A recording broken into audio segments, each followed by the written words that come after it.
sa pagpapatuloy ng ating istorya.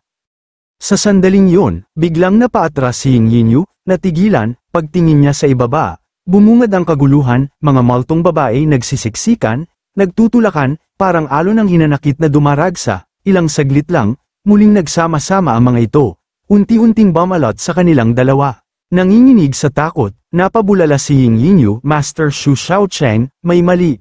Wala talagang tubig ang ethereal lake, nabuo ito mula sa mga kaluluwang puno ng puot ng mga kababaihan. Gamit ang aking soul snatching technique, nakikita ko na ilan sa kanila ay mga dating pinuno ng ethereal sect, at ang iba na may namatay na may matinding hinanakit. At ang kanilang mga kaluluwa, si Master ang nangulekta at nagtapon sa lawa. Dahil hindi pa rin nila matanggap ang nangyari at hindi sila makatawid sa kabilang buhay, nananatili silang nakakulong dito, ang galit nila'y napakalupit. Ang sinumang mahulog sa lawa ay maaaring maging bahagi nila o tuluyang lamunin, at kapag ganun, ang kaluluwa'y mawawala ng tuluyan, hindi na muling maisisilang.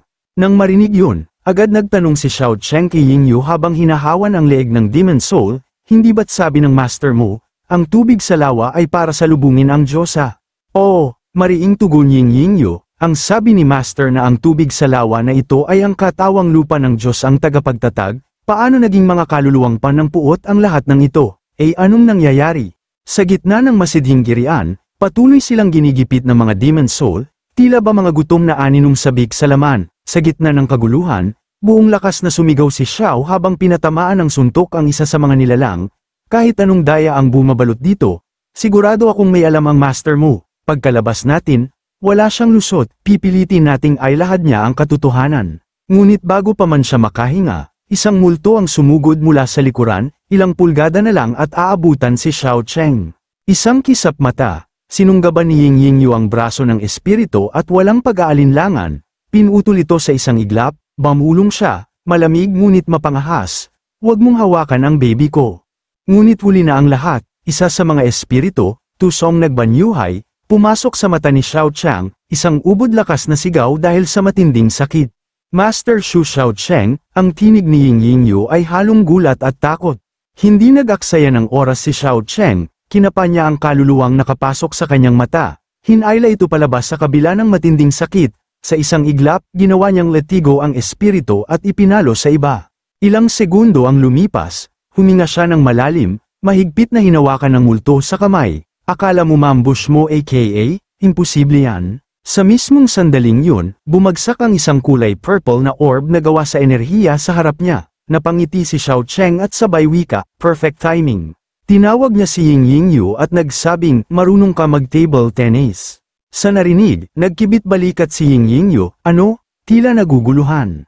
Tinapon ni Xiao Cheng ang purple orb pa itaas, at sa bawat kumpas ay nag-ipon siya ng enerhiya at diretso itong tumama sa mga demon spirits. Oras na para ipakita sa iyo ang ultimate table tennis technique ng mga insig.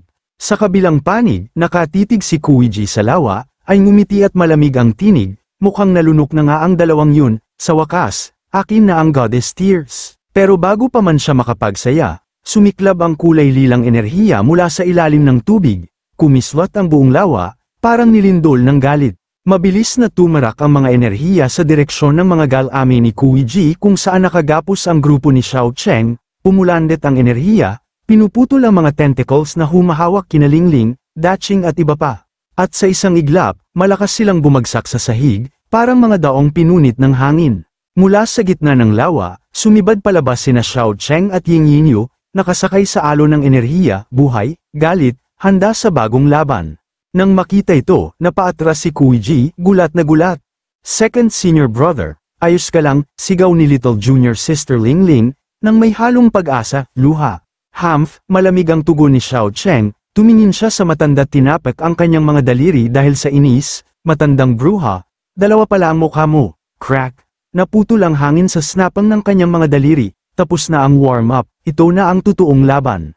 Sa sandaling yun, nanggagalaiti si Kuiji sa galit, kung hindi kita mapapatay ngayon, walang kapayapaan ng ethereal sect, tinuro siya ni Xiao Cheng, boses ay parang palakol sa kaluluwa sa galit, hayop ka, matandang walang puso, kaya mo pang isakripisyo ang alagad na ikaw mismo ang nagpalaki, huwag kang magkunwaring nagmamalasakit sa sekta, si Ying Yingyu, oo, si Ying Yingyu at ang buong ethereal sect, ginagamit mo lang silang lahat para sa sarili mong layunin. Sa narinig, malakas na tumawa si Kuiji habang nagpapalabas ng malakas na pressure ng enerhiya. Ano ngayon? Oo, tama, silang lahat ay mga kasangkapan lang, mga kasangkapang magpapanatili sa akin na bata magpakailanman, mga kasangkapang nararapat lang mamatay.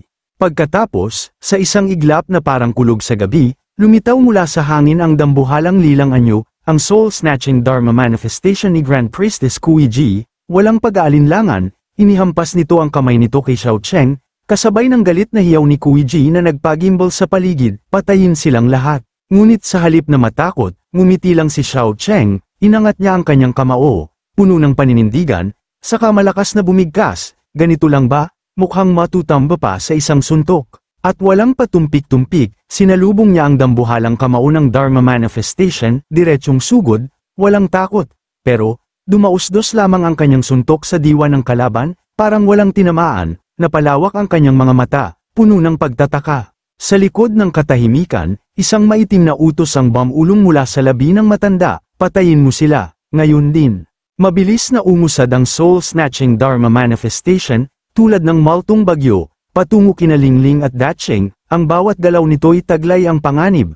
Pero si Lingling at Dacheng, gamit ang bilis at instinct, ay maagap na nakaiwas. Sa sandaling yun, tumawa si Kuiji, isang halakhak na parang mula sa isang impakto. Shu Xiao Cheng, alam kong hindi ka makagamit ng spiritual energy, pero ang katawan mo'y kasintibay ng bakal, ngunit ang kalaban mo ngayon, isang katawang kaluluwa, nilikha mula sa purong puot, isang halimaw na pinukaw ng soul-snatching technique ko.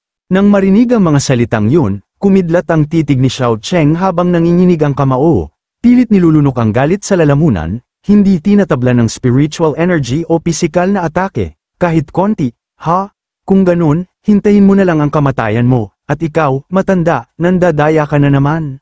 Napaatras si Lingling, nanginginig ang tinig habang mariing sinabi, ganyan din ang sinabi ng first senior brother noon. Sa likuran, halos mapasigaw si Dacheng habang niyuyugyug si Feng Qingyo na wala pa ring malay. Gising ka na dyan, kung hindi ka babangon, mawawasak ang buong Enlightening Valley. Di kalaunan, sumugod si Shen Qing na tila bagyong paparating, kayo na ang umalis, ako na ang baalang pumihil sa kanya. Ngunit bago pa man siya makalapit, sabay ng pumulandet ang boses ni Lingling, tumakbo sa tabi ni Shen Qing, ang mga taga-Enlightening Valley, hindi kailanman tumatalikod sa laban. Pero kasunod noon, parang mga basang laruan silang initsa, wala silang laban. Tumilapon sila na parang stuffed toy na isinumpa ng batang hindi nakainom ng gatas, galit at gutom. Sa kabilang panig, mabilis na hinayla ni Ying Yu si Xiao Cheng, Master Shu Xiao Cheng, hindi talaga immortal ang kaluluwang katawan ni Master, may paraan, para mapabagsak siya. Napapikit si Xiao Cheng, malamig ang titig, tapos mariing tanong, may paraan ka ba talaga? Oo, mahigpit na sagot ni Ying Yu, kaya kung gumamit ng soul snatching para tipunin ang puot ng iba, mula roon, maaari tayong bumuo ng bagong kaluluwang katawan, isang mas mabisang pambangga, pero di ko pa to nagagamit, at ang kanya'y, pan ng sukdulang puot, baka wala talagang makapantay. Walang pag-aalinlangan si Xiao Cheng, tinapak niya ang sarili sa dibdib, tila sinelyuhan ang kanyang paninindigan, kung ito na lang ang natitirang pag-asa, itaya natin lahat. Sa gitna ng bakbakan, sumisigaw na si Dacheng habang umiiwas sa naglalagablab na mga atake. Pwede bang isipin niyo rin ang damdamin ng aso? Bilasan niyo, putek. Biglang tumindig ang aura ni Ying Yu, magsisimula na ako, Master Xiao Cheng, kapag nabuo ko na, ikaw ang magmamando ng galaw nito, at sa isang kisap mata, binalot ng umiinit na soul energy ang katawan ni Xiao Cheng, parang armor na hinubog mula sa matinding damdamin at kawalang pag-asa. Napapikit siya. Pilit iniintindi ang biglaang lakas, gets ko naman ang konsepto pero, eto ba'y parang laban ng mga Pokemon, o, parang nagmamaneho ng Gundam. Sa isang kisap mata, tinawag ni Ying Yu ang kanyang Soul Captivator, mula sa manipis na ulap, sumulpot ang dambuhalang anyo na tila si Xiao Cheng mismo, isang Dharma manifestation na tumindig sa hangin. Napatingala si Xiao, ngumiti ng mayabang at humirit, kaya pala, isang stand attack ito, tapos, kumidlat ang kanyang diwa, panahon na para makaganti ang walang talong Shu Xiao Cheng. Isang mabilis na galaw lang, at sinugod ni Xiao Chen si Kuiji, kasabay ng kanyang kamao, umalma rin ang Dharma manifestation niya, derecho sa katawan ng kalaban.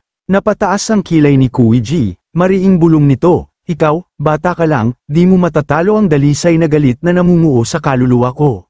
Pero di pa man siya tapos magsalita, biglang lumindol ang paligid, nagkabitak-bitak ang braso ng Dharma body niya, malakas ang tama, at hindi sinayang ni Xiao Chen ang sandali.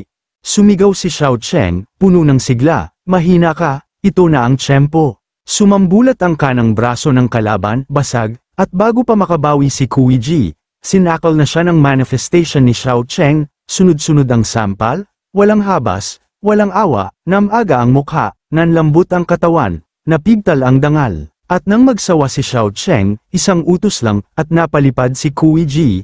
Sumabay ang bulyo, huwag kang magmaliit, Kui Ji.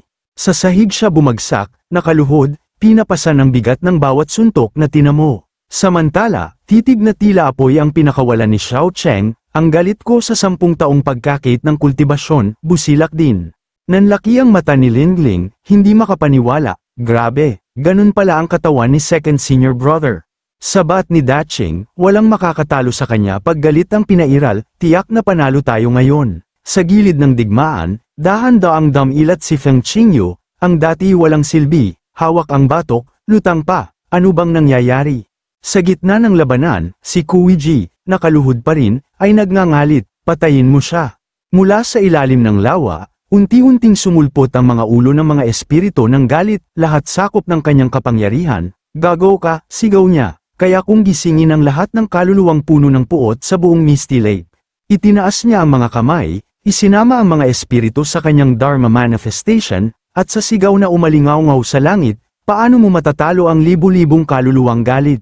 Sabay-sabay, umatake ang pinagsanib na puwersa ng espiritu at Dharma body ni Kui Ji, parang dambuhalang alon, sabay-sabay ang dagok, sunod-sunod ang galit.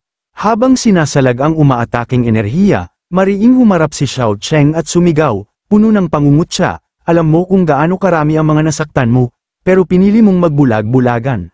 Isang iglap lang, at hinawakan ng Dharma body ni Kui Ji ang isa sa mga espiritong puno ng hinanakit, mata niyang puno ng kasakiman, sabay bulong, para sa aking walang kamatayang kagandahan, sakripisyo silang lahat. Mula sa kanyang palad, lumitaw ang sibat na nilikha mula sa purong resentment, maitim, matalim, at umaalab, buong lakas niya itong inihagis kay Xiao Chen, pero tila kakampi ng hangin ang manifestation ng kalaban, isang dampi lang, na iwasan agad.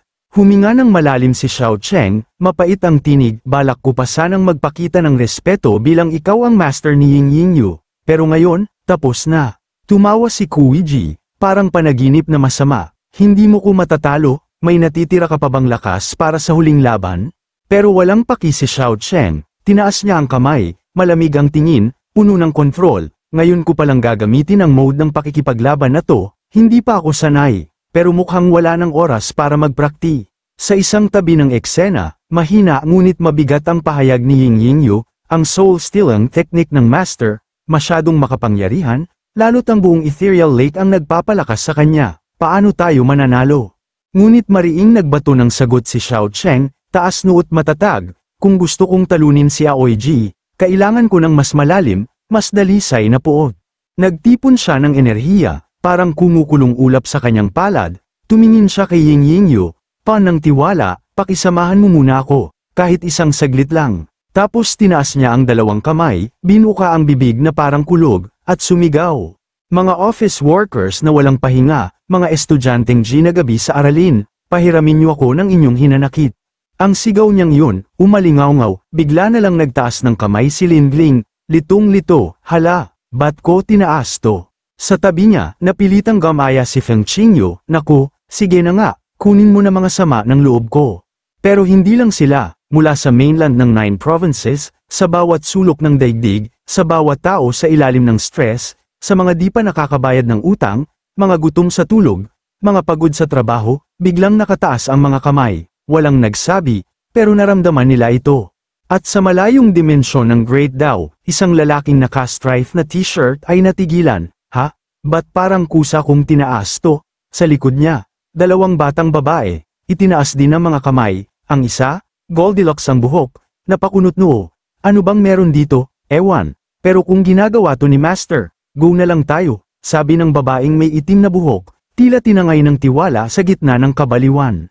At doon nagtagumpay si Xiao Cheng, sa bawat hinanakit na naiwan ng mga sugatang puso, sa bawat karawang walang bumati, sa bawat group project na pinasan ng isa, sa mga iniwan, niloko, at pinapila ng paulit-ulit sa tanggapan, lahat ng yun, tinipon niya.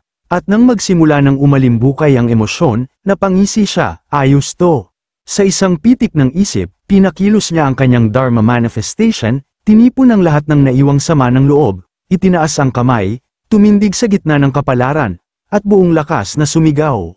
Lahat ng hinanakit ng sangkatauhan ito, para sa'yo. Isang dambuhalang bugso ng damdamin ang umalpas, daan-daang alon ng kalungkutan, puot, pagod, kawalan ng hustisya, isang tsunami ng emosyon na bumayo kay Kuiji. Wala siyang takas. Namutla siya, nang inig, halos mapasigaw, hindi pwede to. Sumabog ang paligid, parang puwang sa kalawakan na biniyak, durog ang mga plano ni Kuiji, ang matagal niyang binuong paghihiganti, pinulbos ng damdamin ng buong mundo. Sa gitna ng usok at abo, isang tinig pa rin kumakapit, hindi, imposible, paano ako matatalo? Tumindig si Xiao Cheng sa harap niya, titig na matalim, puno ng panghusga, ilang beses ko nang sinabi, ang gumagawa ng kasamaan, hindi makakatakas, pero sadyang matigas ang ulo mo.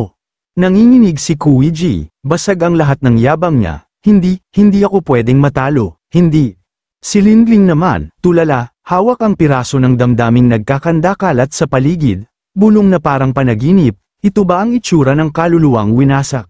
Pero biglang sumirit ang ilang hibla ng resentment papasok sa kanya, parang lasong dumaan sa kanyang ugat, napasigaw siya, napakapit, at kasabay ng sakit, isang alaala ang bumalik na kalimutang bahagi ng nakaraan ni Kuiji.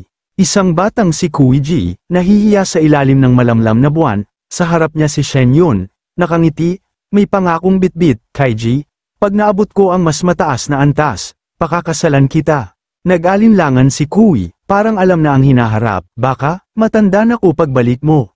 Kahit tumanda ka, sagot ni Shen Yun, malambing ang tinig, ikaw pa rin ang pakakasalan ko. Tumakbo ang mga taon, tumanda si Kuiji, mag-isa, naghihintay sa lugar na matagal nang nilisan, tumingala sa langit at pabulong na tanong, matanda na ako, Shen Yun, nasaan ka na? At doon niya naalala ang tinig ng isang taga-silbi, tinig na sum-ire sa pangarap, umalis na po si Shen Yun noon pa, hindi na siya nagbabalik. Nang marinig yun, parang gumuho ang mismong kalangitan sa loob ni Kuiji, napaluhod siya. Luha ang gumulong sa mga mata, Shen Yun, niloko mo ko, kailangan kong panatilihin ang mukha ko, kahit ano paman. Bumalik siya sa kasalukuyan, pero ang titig niya, hindi na tao, malamig, matalim, puno ng pagnanasa. Matagal na kong nagkukubli sa ethereal sect, isa-isang isinakripisyo ang bawat sect leader, lahat para makuha ang 7-leaf Ganoderma lucidum, lahat yun, para manatili akong bata. Napataas ang kilay ni Xiao Cheng, di mapigilan ang pag-irap habang pinapagpag ang balikat, kaya pala patay na patay si Ying Yingyu, may lahing immortal na youth maintenance. Sumabat si Qingyu, natatawa pero may halong awa, todo effort mapanatili ang batang anyo. Pero kailangan mo pa ring magkunwaring matanda sa harap ng iba, ironic, di ba? Biglang sumabog ang damdamin ni Kuiji, parang apoy na diniligan ng gasolina, bumulwak ang sigaw, desperado, nasasaktan, ano bang alam nyo, pinagpalit ako ni Shen Yun, dahil sa mga kulubat na to, kaya gumawa ako ng paraan, kailangan kong ipakita sa kanya, na maling-mali siya. Pero bago pa siya tuluyang lamunin ng sarili niyang galit, isang bagong tinig ang palm unit sa katahimikan, diretso, walang pag-aalinlangan, nagkakamali ka, kailanman, hindi ka binaygo ng aking master, isang kalmadong sigaw, pero parang palasong dumiretso sa puso ng digmaan.